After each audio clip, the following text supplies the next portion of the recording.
I'm Joe's mom's neighbor, Doug, and you know what you need? You need a whack upside the head. That's what Joe's mom says. On today's show, our mentors are kicking your butt all the way to the bank. It's behavioral psychologist Brad Klontz and TikTok star Adrian Bambila. Here they are having a seat at the table. Adrian and Dr. Brad are here. How are you guys? What's up? So excited to be here. Thanks for having us. So Brad, our audience knows you. In fact, we've been talking all year long about the awesome roundtable you were on, helping people through election season this year and all the craziness of the last 12 months. But Adrian, this is like your coming out party to the stackers. So do you still live in a van down by the river? I don't.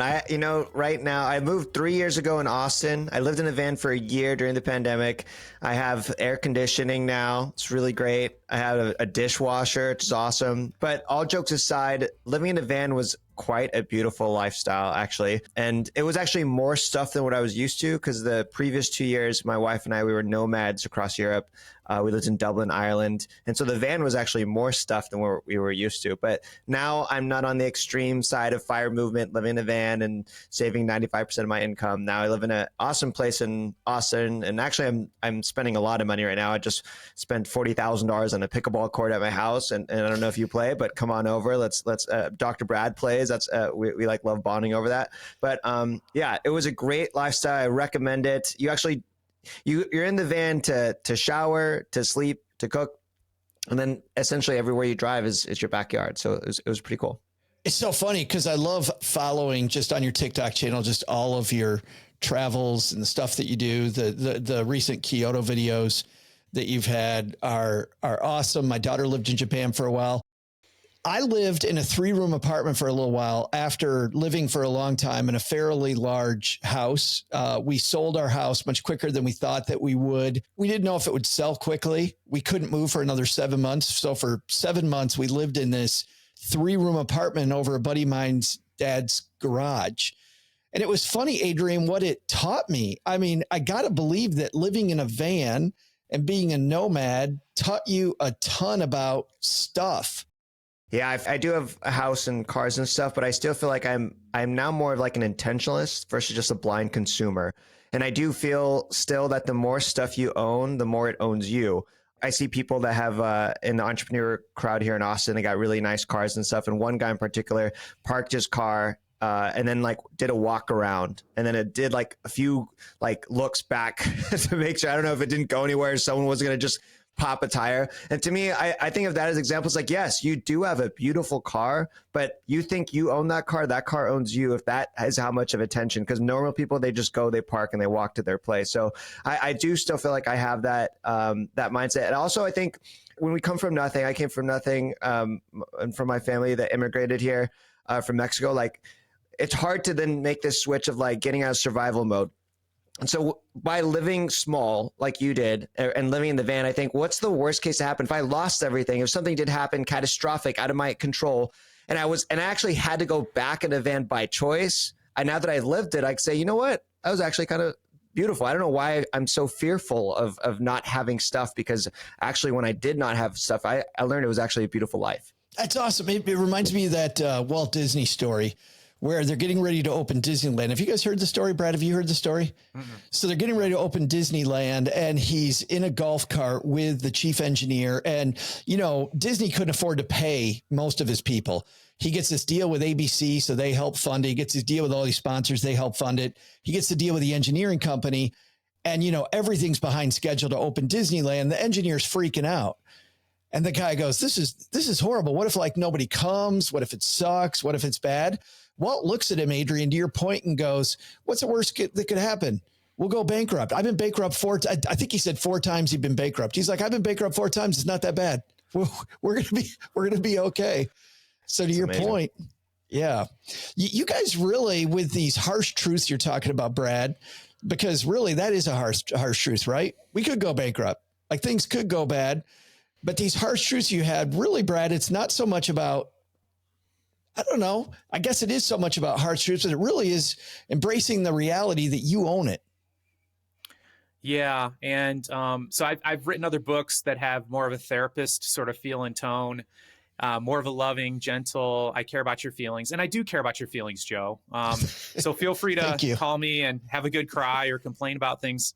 But essentially, if you were my client, eventually after we got some of that out, I might even perhaps shut the door to make sure nobody hears this. And I'd be like, Joe, what are you going to do about it? And really, it's a message of empowerment. And so it can feel like a bit of a slap in the face. Like if I was to call Adrian and complain about my wife for a little bit, and he knows my wife, he'd be like, oh, Brad, that's so sad. And then he'd listen for a few minutes. And he'd go like, dude, so what you can do about it? Like, fix this. This is yours to fix. And that can be sort of like a shocking moment for people, but it's so empowering. And so essentially these chapters are harsh truths. They can feel like a slap across the head. But the chapters are really meant to inspire and empower by sharing all the research that we've found and I've conducted on the psychology of wealth and the mindsets of success, and how can I teach my kids this stuff? I mean, this has been a lifelong journey for me, as you know, Joe, and it's trying to learn what I can learn to climb the socioeconomic ladder. I didn't come from anything at all. Generations of people who had nothing. So what can we glean from these self-made successful people so I can teach my kids this, so I can integrate it into myself? And essentially with this project, we're trying to teach as many people as possible. What's the difference between being poor and being broke? So in our book, if you look at some of the titles, they sound really offensive. They're all a slap in the face, Adrian, to Brad's point. Yeah. So like, if you want to get rich, you have to get rid of your poor friends. Like that's when we got a lot of heat on. We have, 3 million followers combined online. We tested all these chapters out. And did you just go with the ones they hated the most? Where you're like, oh, a ton of people hate this one, so that's the chapter heading. Honestly, engagement. It's like how to create noise and shake things up. And so that was one. And of course, at first takes like, wow, you guys are like, what kind of person would say that? But this is our definitions. Poor is a way of thinking. Rich is a way of thinking. Broke is literally having no money. We've all been broke. And then rich is a way of thinking. But I had a rich mindset when I was broke, and that's why I wasn't broke forever. That's why I was able to go from broke to middle class to first class. When I first started trying to ask questions like, how do rich people react around money? What do they do with money? How do they think? So these are ways of thinking. It has nothing to do with the quality of someone's person, which is priceless. We're not shaming, like every human life is priceless. We're talking about the way you think and challenging the way you think. So what keeps people broke forever is a way of thinking, and that's having a poor mindset. Brad, it's just, you point out that it's just a state today. I'm poor forever. I feel poor. My life is poor. You guys point, Brad, to this study that we hear over and over and over, right? This deal of, I get to $75,000, I'm good, and then there's no more happiness after that. Like, you call BS on that. Yeah. And by the way, I taught on that for a long time. Like I'm really interested in the truth. I don't really have an agenda related to this. As I said, sort of open mind, like, I don't know. And in that chapter, actually, we have a photocopy of a journal entry that Adrian had when he was young. I made a note about this. Did you see that? You were thinking big, Adrian. You were thinking huge. Well, he read that study and he's like, that's my target. It's $75,000 a year to be happy and blissful. That's my target. And so it's real interesting. I'm reading it, intellectually, and Adrian's he's at a young age catching that, going, oh, that's the target. And essentially all we did is we went back and reviewed the research, and there's been better research that's been done that actually shows the line continues up. And I think it sort of confirms what everybody already knows to be true inherently. Like the thing about that $75,000 mark is everybody read that and said, that's BS, and that's kind of what we've seen. I mean, it's like more money can enhance your life. It can give you better experiences. It can lower your stress. And so that trend line continues, which is why we are strong proponents of becoming wealthy and encouraging people to become wealthy. To your point, I feel like ever since I moved over from the financial planning side a long time ago to financial media side, I spend a good amount of my time refuting BS articles on the internet. Here's where you need to be by the time you're 30. Here's where you need to be when you're 40. That is just garbage, right? And to your point, Brad, I mean, Adrian, you're looking at this study as just a normal dude going, oh, okay, well, that's happy. So here I am. So let's take a second and read what Adrian wrote. This was I couldn't read the date. The date, is it 2013 you wrote this, at the end of 2013? Yeah, I'm sorry. My handwriting is so bad. It's literally a real image, but yeah, it's 2013. So you wrote out your goal, and here's what Adrian wrote, everybody. He wrote, by the end of 2015, I want to make $60,000. You wanted your online revenue to grow to 15,000 by the year 2015. And here's the big number. You want $400 in disposable income every month to live and travel and experience. And by the way, I've been there. And to me, when I was broke, I mean, to me, these are attainable, realistic goals. But you guys point out, you're like, no, I should have been thinking bigger. Adrian, do you think now, looking back at past Adrian, you would have gotten to where you were faster if these numbers were bigger than what you wrote on that piece of paper? I do feel like if I would have added another 0 to that, it's not saying that I would have hit it, but I would have thought bigger, thought better. And I feel like here I was doing the right things, as it like I was soaking it like not a normal 20-year-old. I was spending my time reading all these financial books, and all these financial books says 75K, making that is peak happiness. And I was like, well, I don't want to make 100,000. I don't want to be $25,000 less happy every year. So $75,000 is my goal. And so I think it literally brainwashed me to think small. And then when I started making more than that, there wasn't like some moment of like guilt or shock. I actually didn't even recognize it. I was still happy. And as I continue to make more money, like you do have to consciously practice lifestyle design.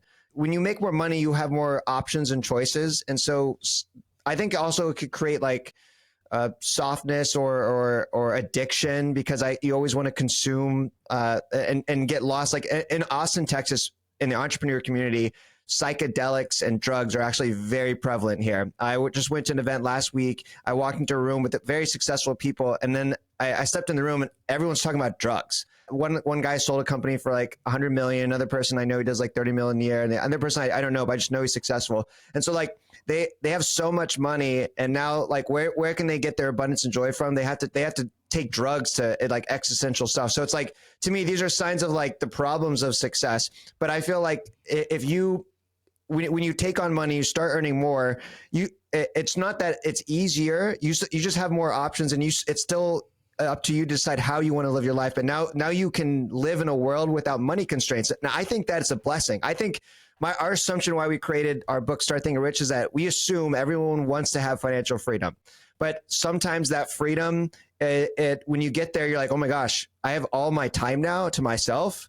Like, and some people don't know how to spend that time wisely, because now you don't have money problems, you have life problems. Yeah. How do I spend my life? What's the purpose of my life? How should I spend my money? And there's two roads. You can find good ways, and then you can find bad ways to do it. You know, when you look at longevity research, they say that like Alzheimer's has always been there. It was just always covered up because we die of other crap first, right? And now we're living longer. And so now once you have money, now all these problems that you could have as a human being, you're experiencing those. I remember Tony Robbins saying the phrase once. He's like, it doesn't make life easier, except you can show up to your problems in a limo if you want.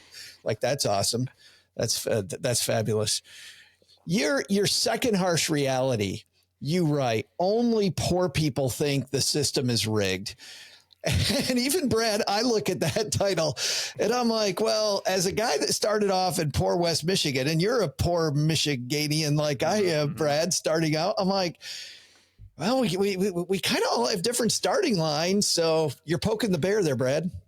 Poking the bear, and I like to blame all the most offensive titles on Adrian, because I would never say something like that, Joe. Throw him under the bus with the microphones on. But I will say this, that was the mindset I had growing up, lower income, broken family. I felt like everything was designed against me. And I know that I do have some privileges, right? I'm white, I'm able-bodied. There's all sorts of privileges I have. I didn't feel like I had any of that. Because I was born low income. And so I'm just going to tell you, my mindset was, these rich people are out to get us. They've designed this entire system so that we can never get ahead. Both my grandparents on both sides living in trailer parks for generations, no money. I was convinced the entire system's rigged. There's no way for us to get ahead. All these people are keeping us down. And by the way, if that's your belief, you'll find evidence for that everywhere, right? Because it's like, yes, this system is not fair. The mindset shift here we want people to make, because that's a very external locus of control thing. We dive into the psychology around that. That just keeps you stuck, believing that everyone else is controlling your life. The mindset we want people to have is it's a game. It's a game. So wealthy people are playing a very different game when it comes to investing. The poor mindset game is like, I'm going to take $1,000. I'm going to try to make it into 10,000. Then you lose all your money and you think the system is rigged. It's terrible. That's the wrong game. You're not playing the right game. And so if you look at it as a game, it changes everything because you can learn the rules of the game. You should learn the rules of the game. And we use the example of showing up to play football and having your pickleball paddle with you, right. And your tennis shoes and your short shorts, and then going out on the field and getting plowed over and not knowing what to do. And here comes the football and you try to whack it with your paddle and then somebody blows the whistle and you lose. And it's like, well, yes, you showed up to the game. You didn't know the rules. You didn't know the culture. You didn't have the right equipment and you had no idea what you're doing. So of course it feels like it's rigged. The mindset that it's a game, it changes everything in your life. Because all you got to do then is figure out really what the game is. And Adrian Brad earlier talked about, about lifestyle design. And so learning to play the game, I feel like might be the basis of where this lifestyle design starts. Where do you begin by playing the rich person game? What's a part of the rich person game that will flip some of our stackers from the poor person to the rich person game? This makes me think of like we poke fun a little bit at the FIRE movement people where they make such insane sacrifices that they forget to live because a huge epidemic. I just think of my parents specifically, but it's not just them. It's like when they actually do retire, like my parents, for example, it's like they're working almost full time with the income that they invested in and they did it right. And now they struggle to spend money. And they still, like my dad almost has a personality trait. Like when I try to take him to a really nice restaurant, if it's over $100, like it's like, how was the food? Expensive. Like, doesn't matter, So it's like a trigger. Yeah. He's still operating at a standpoint from 30 years ago. And honestly, if you have advice on this, like, I know probably a lot of people need to hear it for those that are at retirement age. And one thing I've learned from them is like, I need to do things today that make me happy and spend money as well. And with my constraint of not, I did all the right things. I don't have any debt and I'm investing and I allocate average. I'm doing all the things, right? All the tactics. But another tactic is what makes me happy when I spend money. And typically those things are impact, giving back, and experiences. And that's why, like when you mentioned Kyoto, we were in Japan for a few months this year and we travel and I play pickleball. It's like these things make me happy. I'm trying to spend my money because now my parents, like at this point, they're going to leave way too much money. And so I'm telling them, at first I was saying, if you leave me enough money to buy 10 Lamborghinis, I'm going to just blow it all on Lamborghinis. And they still didn't change. So then I was like, okay, here's what I'm going to do. However much money you leave me, I'm going to donate to the opposing political party that you guys don't like as a funny joke. Right. And that one be like, wow. Okay. And I'm just trying to say, like, do not leave me money, like spend your money. You worked for it. You earned for it. I don't want it. So filled full of fear. Yeah, I'm trying, but yeah, we have to live. We have to spend money also. But I think what you're saying though, Adrian, is that I think for most people, right, we blindly spend money. Like we just go and we spend money and we don't even really think about it. You're saying was start with what lights me up and then spend money on that stuff. You have a TikTok video about like making a list. Make a list of the stuff that lights you up, right? Start there. And then give yourself permission to spend money on those things. I think that's great. When I was living in Dublin, Ireland, I knew I wasn't going to live there forever. And I loved walking to different cafes. I spent around $12,000. I spent $1,000 a month on coffee. That's the most I've ever spent on coffee. But I was like, I'm here living in Ireland. I'm not going to miss out on this opportunity. And I was happy to spend that money. And I'm glad I did. It wasn't sustainable. It's not my normal coffee budget. It's ridiculous, but it made me happy. So like, that's an example of like, you should find something that makes you happy. And if it costs money, spend it, Yeah. But if you're just blindly spending money on coffee and you really don't care, then it's just a waste. Brad, I want to ask you about two things here. You guys really Not just with this point about learning the rules of the rich game, but I think all the way through the book, you really make a point to talk a lot about automation. Like, I feel like automation, Brad, is a huge part of the rich person game. Yeah, it is a huge hack. And I've included it in many studies we've done to get people to save more and invest more and grow your net worth. And so the concept of, spending to enjoy today, like, first of all, most Americans should stop doing that. Like, so, because they're doing that and they're not doing what they need to do before they do that. And this is how I try to live my life too. So you identify your top financial goals. And by the way, when we had people do this in a study, they increased their savings by 73% by going through this process. Wow, 73%. 73% after 1 hour, Joe, of doing this. So this is the essential process. We had people identify their financial goals. And so by that, not just say retirement, it's like, no, where are you? We had them close their eyes. Who are you with? What are you doing each day? How does it feel? Are you on the beach? Where are you? What type of house do you want? Don't draw a picture of it. Like, get really, really visual, because that is how we make our decisions around money. And that's why we consume right now. It's like everything smells so good, tastes so good. This is the way we're wired as human beings. And so you need to get really excited and a clear vision of why you're going to be making these sacrifices to begin with. And then another really important step is to name accounts after those specific goals. And this helps connect the money. Yeah. It connects the money and the emotion to the account. Because if you have a, quote, savings account or a, quote, checking account, you're doomed. Because what's going to happen to you psychologically, it happens to me all the time. I'll look in my checking account. I'm like, oh, we have $20,000 in there. And subconsciously, I now feel rich. And it's like, oh, I'm going to overspend. And I'm a psychologist and I study this stuff for a living. I'm just absolutely going to overspend. So what you need to do is identify those accounts.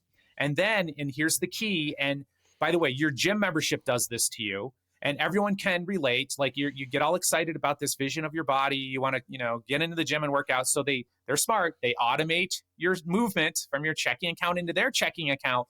And what happens is the status quo bias kicks in, and you're like, first of all, it takes effort to go change it. You're probably not going to do it. And then you also have to cancel this vision of your longevity and health and that beautiful muscular body that I see you have, Joe, right now, that I'm aspiring to get. Yeah, you have sun's to say, out, guns out, right? Exactly. You have to say, I don't care about that anymore. And it's like, whoa, we don't want to do that. So we stick with that gym membership more. This is taking that status quo bias and applying it to your own life. So you've got this, like, my son's name is Ethan. It's Ethan's college fund. And I'm automating every month money that goes from our checking account into that account. And I got to tell you, Joe, when I look at it, I'm always shocked. I'm like, I can't believe how much money's in there, because we've been having it going for years. I will never, ever go into his account and take money out for anything else. I've already identified that as one of my top goals. I'm not going to go spend that on a car. Are you kidding me? Or a vacation? It doesn't even come into my consciousness. And that is the hack that wealthy people use. You pay yourself first. We live in a time now where you can automate it. You don't have to sit down and write a check each month, because that you will not do that. You're going to blow that up. Clear, exciting goals of the future. Name your accounts after those goals and automate money moving to that. And then the big part of my life, growing up lower income and being anxious about money, has been the lifestyle design. So now you have this bucket of money, whatever it is. And it's like, now your job is to try to enjoy your life with what's left over. And that's an exercise for some of us who in the FIRE movement, some of us who grew up poor, we have a scarcity mindset, we're afraid. It's really good because you'll have a higher net worth because of it. But also it's a terrible kind of way to go through life, isn't it? And so, go out to eat. You have some money there. Because you're taking care of what matters first and you've automated it. Let's keep this on the FIRE movement for a second, because another thing that I read in FIRE movement forums all the time is fire your experts. Fire the experts. They're costing you money. You're smart enough to do this yourself, which I think, Brad, and you're shaking your hand, which is why you and I have such a loving relationship. I just want to hug you right now, come across the table, because man, when I was a financial planner, and it's not just hiring a financial planner. You don't have to, I'm not even worried about that. All the smart people that hired me surrounded themselves with smart people. Like, when I see smart people, they surround themselves with smart people. It just seems, Brad, like such an idiot. It isn't about being smart enough. Of course you're smart enough to do your financial plan, but it's almost like the millionaire next door, and the habits. Like, I look at the habits of really great people. They surround themselves with great people. It's such a big problem, Joe, that we named an entire chapter after it. And the way that we titled it was Only Poor People Are Afraid to Ask for Help. And we're trying to do an intervention on you. And part of this comes from the studies that I've done. Like, we find that ultra high net worth significantly more likely to humble themselves and saying, like, look, I'm not a financial advising expert. I'm not an attorney. I'm not a CPA. It's like, of course I don't know any of that stuff. I spend all my time, executing on crushing my candy eating during Halloween, which is your expertise. Right. I see on your handle there right now, Joe. But it's like, that's what I spend my life doing, making these widgets, making money. That's what I do. And so they outsource. And I call it do-it-yourself-itis, which is a low-income, middle-class mindset. And by the way, it's essential. You got to do it. Your car breaks down, you fix it. I mean, it's a farmer's mindset. This is where my dad came from. My aunt did everyone's taxes, and the entire family, because she had a semester of college. And you got to get out of this mindset because it creates a ceiling for you because you just don't have the expertise. And so the first time I actually paid for a CPA to do my taxes, it cost me a few hundred. It saved me thousands of dollars. It was the most amazing thing. And so people keep themselves stuck and screw themselves over because they're either too prideful to admit they don't know what they're doing, or they have this misperception that it's going to cost a bunch of money. It's really not going to cost that much money.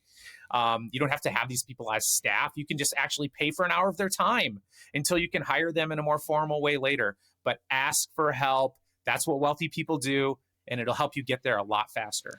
I think, Joe, you said that we are smart enough, but I think I know I'm not smart enough. And I think actually the problem is most people think they're smart enough to do it all on their own. That's overconfident. Yes, they're overconfident. And I do want to point out the positive to the FIRE movement in this and challenging the status, because we could say not all financial advisors are created equal.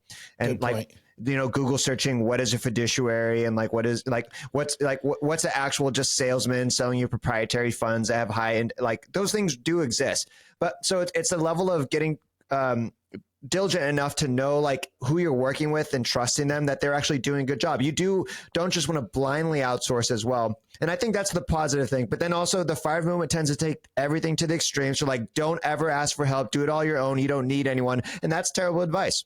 Yeah. You know, what's funny that I'm glad that you said that, because I think that second, smart people, in my phrasing is super important. And I never really thought about that, Adrian, until you said that. I said smart people surround themselves with smart people. And if you just go hire some person and you don't do any true due diligence, you can tell when somebody's BSing you. Your BS meter is strong. Not all the time. I mean, Bernie Madoff got away with it for a reason, but still, I think that using referrals and the power of the internet and knowing people's background and where they're from, who they surround themselves with, the licenses that they have, you can figure out who the smart people are in your community. I remember reading Dr. Thomas Stanley's book, second time I brought it up now, The Millionaire Next Door. There were a couple books that came along with that are far less popular, called Marketing to the Affluent and Networking with the Affluent. And one interesting thing about millionaires, and Brad, I'm sure you probably have studied this before too already, is that millionaires work on the referral system. They don't have time not to. And smart people know smart people. So I feel like if somebody's really rocking, starting off asking them, who do you use? It might be a way to get rid of some of the shysters that I feel like are in the game. You guys begin the third truth, and I want to end with this activity because I love this activity. And Stackers, I'd love for you guys to do this with Adrian and Brad and I. You ask us to take 3 minutes. So we're going to have you pause the podcast here, take 3 minutes and write down everything you would do if Adrian and Brad gave you $1 million right now. So pause the podcast, take 3 minutes, and at least think to yourself for a few minutes, what would I do if Adrian and Brad handed you $1 million right now? All right. All right. Now I'm going to assume that you did that. So Brad, what are we hoping the Stackers did? Because most of them probably did the same thing this is funny because I did it. Most of them, I think, did the same thing that I did when you handed me $1 million. Yeah, so we take a real hard line on this because we're really want to anchor in the rich mindset. So the poor mindset, so first of all, we just made you a millionaire. Okay. And so what the poor mindset does is it immediately starts to unwind your millionaire status. This is exactly what I did. I immediately started unwinding this thing. And so the poor mindset is, and which, by the way, is most Americans, we're consumer focused. It's like, oh, I'm going to buy a car. I'm going to buy a house. And you're not selfish. You're going to buy a house for your mom. You're going to upgrade your mom's basement, Joe. We could do some work around here, if you don't mind me saying. I'm going to go on a vacation with my family. I'm going to have these great experiences. And then boop, boop, boop. And in my mind, I'm pulling out a calculator. I'm like, boom, boom, boom. Okay, now you have $100,000. So now you're not a million anymore. I hope you didn't swear at your boss on the way out, because now you're going to have to go back in and beg for your job back because it's all gone. We are just proposing that is a poor mindset. And here is a rich mindset. Oh, by the way, another one we hear all the time is, I'm going to invest in a business. And oh, that sounds so great. Oh, yes, you're going to go take this money and invest in a business. Hey, most businesses fail, right? And since you haven't had a successful one, specifically a restaurant, Brad, I'm going to open a restaurant. Right. I'm going to open a restaurant. Yeah, nothing's going to go wrong with that. It's going to go great. And by the way, to the confidence thing, people dramatically overestimate how their restaurant's going to do. They'll tell you that the industry is only 30% survive, but me, I have an 80% chance. By the way, there's been studies that have been done on that. We have this overconfidence bias, but essentially, you're going to be broke. And so here's the rich mindset. The rich mindset does one and only one thing. It takes that $1 million, it invests that $1 million, and then using the 4% rule as an example, they take out $40,000 a year for the rest of their life. And with that $40,000 a year, go have a business that fails. Go put it all into your soon-to-be failed business. And maybe do that 7 years in a row until you have a successful business. Go on a vacation. Save up several years of that $40,000. Put a down payment on a house. Use that to enhance your life. Like the ultra rich mindset's like, no, I'm going to let it ride. And then, in 10 years, now you've got, several million, you've got 7 million, et cetera. And you can just grow it exponentially. But that's the mindset we're trying to instill in people, because we automatically go to this default of how we're going to spend it. And that leads to you having no net worth, essentially. It was funny. I know what I'm doing, and you slapped me across the face, which is, this book is 21 slaps in the face. It's like hammer with velvet on it, right? The book is called Start Thinking Rich, 21 Harsh Truths to Take You from Broke to Financial Freedom. And it's available everywhere, right? It is. Awesome. Adrian, great to meet you finally, man. I've been following you for a while, and so great to meet. Brad, great to see you again. Thanks for being mentors to our stackers today. I super appreciate you both.